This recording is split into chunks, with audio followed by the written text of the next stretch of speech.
মোমোর সেই ছোট্ট বিরতির পর আবার আমরা রওনা দিয়েছি আমাদের যাত্রায়। গাড়ি ধীরে ধীরে এগিয়ে চলেছে এই আঁকাবাঁকা পাহাড়ি পথে। চারিদিকে শুধু সবুজের সমারোহ, রাস্তার দুপাশে বিস্তীর্ণ চা বাগান, উঁচু উঁচু গাছ আর শান্ত পাহাড়ি পরিবেশ। সব মিলিয়ে মনে হচ্ছে যেন প্রকৃতির মাঝখান দিয়েই আমরা এগিয়ে চলেছি।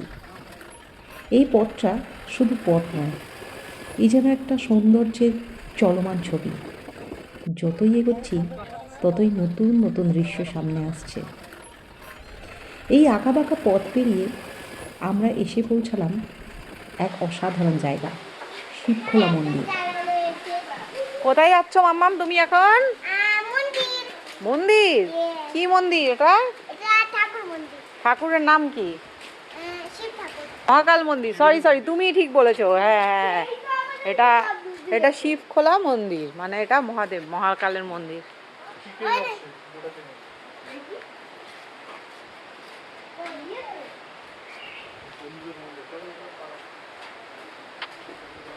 পাহাড়ের ওপর এই ছোট্ট শিব মন্দিরটি সত্যিই খুব সুন্দর আর শান্ত একটি জায়গা। মন্দিরের ওপর দাঁড়িয়ে আমরা স্পষ্ট শুনতে পাচ্ছি সেই নদীর জলের শব্দ। পাহাড়ের নিস্তব্ধতা, মাঝে মাঝে সেই শব্দটা যেন আরও বেশি সুন্দর লাগছে। এরপর আমরা একটু নিচের দিকে নেমে গেলাম, নদীর কাছাকাছি।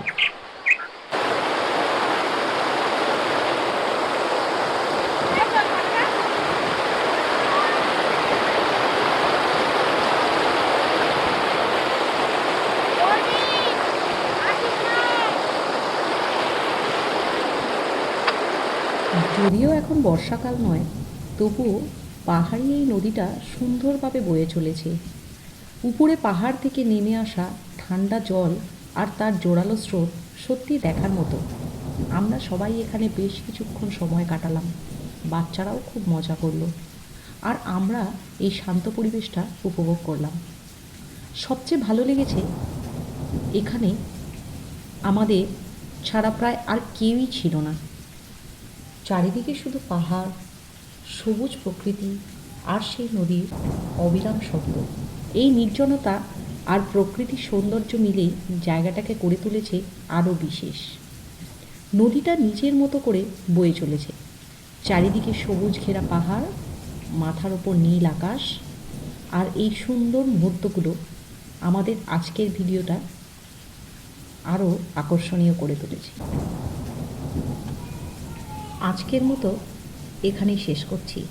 দেখা হবে পরবর্তী ভিডিওতে।